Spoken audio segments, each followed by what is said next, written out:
Assalamualaikum warahmatullahi wabarakatuh. Saya Masniatul Soihah dengan MPM 2001010036 akan mempresentasikan tentang jurnal analisis kalimat dalam bahasa Indonesia untuk memenuhi tugas mata kuliah bahasa Indonesia. Yang terhormat kepada Bapak Andre Tiano Kurniawan selaku dosen mata kuliah bahasa Indonesia. Bismillahirrahmanirrahim. Analisis kalimat dalam bahasa Indonesia. Langsung saja, mempelajari tentang kalimat dalam bahasa Indonesia merupakan primadona dalam kajian bahasa. Hal ini disebabkan karena perantara kalimatlah seorang baru dapat menyampaikan maksudnya secara lengkap dan jelas. Satuan bentuk bahasa yang sudah kita kenal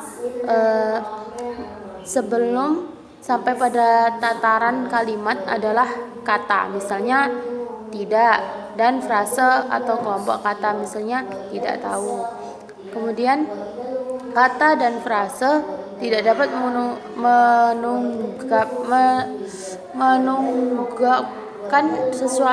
menanggapkan suatu maksud secara lengkap dan jelas jika kata dan frase itu sedang berperan sebagai kalimat minor. Untuk dapat berkalimat dengan baik, perlu kita pahami terlebih dulu struktur dasar pada kalimat tersebut. Kemudian, kalimat adalah bagian ujaran yang mempunyai struktur nominal, subjek, dan predikat. Dan intonasinya menunjukkan bagian ujaran itu sudah lengkap dengan makna. Intonasi final kalimat dalam bahasa ditulis dilambangkan dengan titik, tanda tanya, seru, dan lainnya. Kemudian dari uraian di atas itu disimpulkan bahwa maksud dengan kalimat adalah satuan gramatikal yang dibatasi oleh adanya jeda panjang dan disertai nada akhir naik ataupun turun. Kemudian baik di sini akan ada rumusan masalah, yaitu menganalisis sebuah kalimat, kemudian ciri-ciri unsur pada kalimat, apa yang membedakan antara keterangan dan pelengkap sebuah unsur kalimat. Pada pembahasan ini saya membatasi pembahasannya dalam menganalisis kalimat untuk supaya lebih jelas. Jadi berdasarkan fungsi, kemudian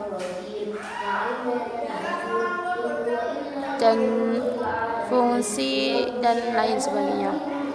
Kemudian langsung saja pembahasan. Seperti kita tahu bahwa bahasa itu terdiri dari dua lapisan. Yang lapisan pertama yaitu bentuk dan lapisan makna yang dinyatakan oleh lapisan bentuk tersebut. Bentuk bahasa terdiri atas satuan-satuan S yang dibedakan menjadi dua satuan, yaitu satuan fonologi dan satuan gramatikal. Satuan fonologi meliputi fonem dan suku, sedangkan satuan gramatikal meliputi wacana, kalimat, kalusa, frase, dan morfem.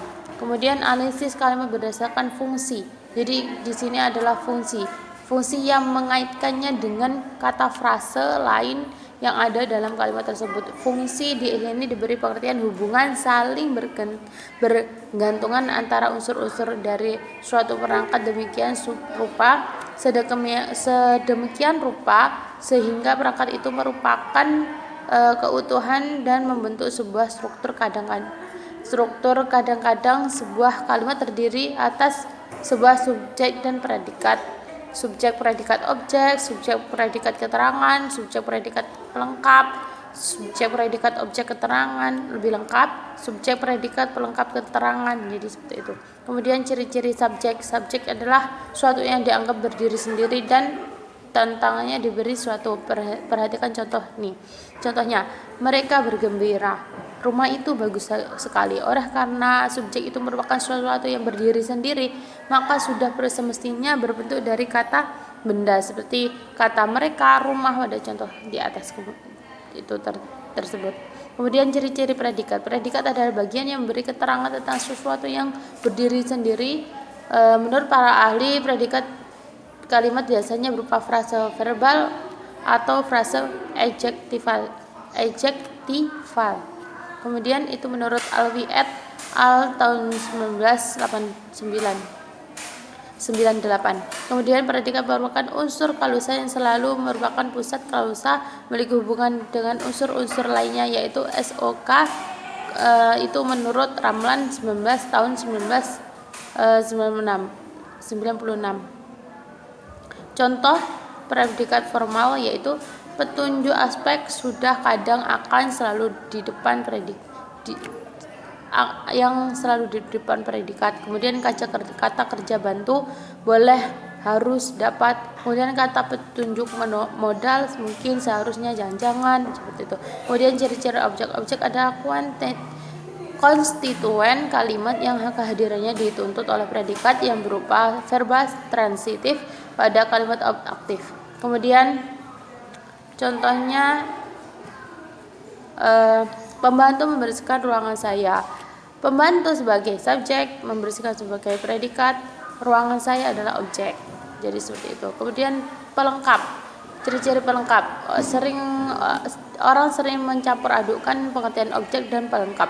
Hal ini disebabkan karena kedua konsep ini terdapat kemiripan. Jadi miripnya itu dari objek dan pelengkap itu sedikit mirip. Baik objek maupun pelengkap itu berwujud nomina dan keduanya menduduki tempat yang sama, yakni di belakang verba. Itu menurut kemudian Alwi et al. 1998 menjelaskan persamaan dan perbedaan antar objek dan pelengkap dapat terlihat pada ciri-ciri. Di sini ada tabelnya perbedaannya. Kemudian contohnya verba intransif, mereka bermain bola di lapangan. Kemudian verba dui transif, dui itu 2, in itu 1. Kemudian orang itu membeli rumah untuk anaknya, kakak jadi orang yang kedua. Kemudian sengkali nomina mempunyai hubungan khusus dengan verba atau adjektify dan diikutinya seolah-olah tidak terpisahkan lagi. Contohnya makna waktu, balik nama, kurang darah. Jadi seperti itu. Kemudian ciri-ciri keterangan. Keterangan merupakan fungsi sintaksis yang paling beragam dan paling mudah berpindah letaknya. Keterangan dapat berada di awal, di akhir, maupun di tengah kalimat. Ada beberapa macam kalimat, yaitu keterangan dapat ditandai oleh kata di, ke, dari, di dalam, pada. Kemudian keterangan waktu ditandai pada, malam, sebelum, sesudah, sepanjang, seperti itu. Kemudian langsung analisis kalimat berdasarkan kategori. Berdasarkan kategori merupakan penentuan kelas kita yang terjadi unsur-unsur kalimat tersebut. Dan menurut Fichar tahun 1996 mengatakan bahwa kategori sintaksis adalah apa yang sering disebut kelas kata, seperti nomina, verba, adjektiva, dan adverbia. Kemudian adposisi artinya preposisi dan postposisi. Kemudian dan Alwi et al. tahun 1998 membagi kelas kata ke dalam 15 kata. Tersebut adalah satu kata benda, sifat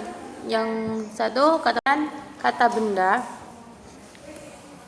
atau nomina adalah kategori yang secara sintaktis tidak mempunyai potensi untuk bergabung dengan partikel tidak dan mempunyai potensi untuk didahului oleh partikel. Dari Laksamana tahun 1994. Kemudian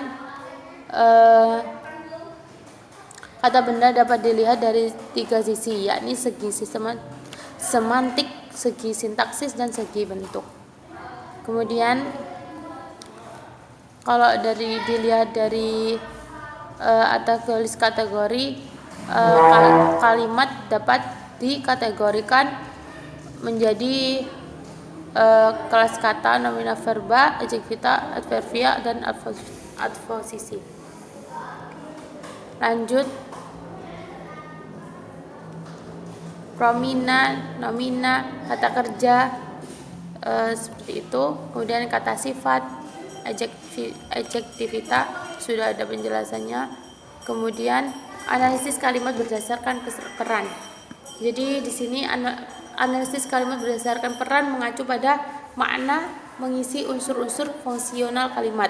Dan menurut Fichar tahun 1996 mengatakan bahwa peran adalah segi sistematik dari peserta verba. Dan unsur-unsur peran ini berkaitan dengan makna, gramatikal atau sintaksis. Kemudian dengan pengisian unsur peran ini dapatlah diketahui bahwa makna yang ada pada masing-masing unsur fungsional tersebut. Jadi kita dapat melihat makna pada masing unsur-unsur fungsional dengan dari peran kalimat tersebut. Makna unsur pengisi subjek merupakan beberapa kemungkinan makna unsur pengisi S, yaitu pelaku, kemudian menyatakan alat, kemudian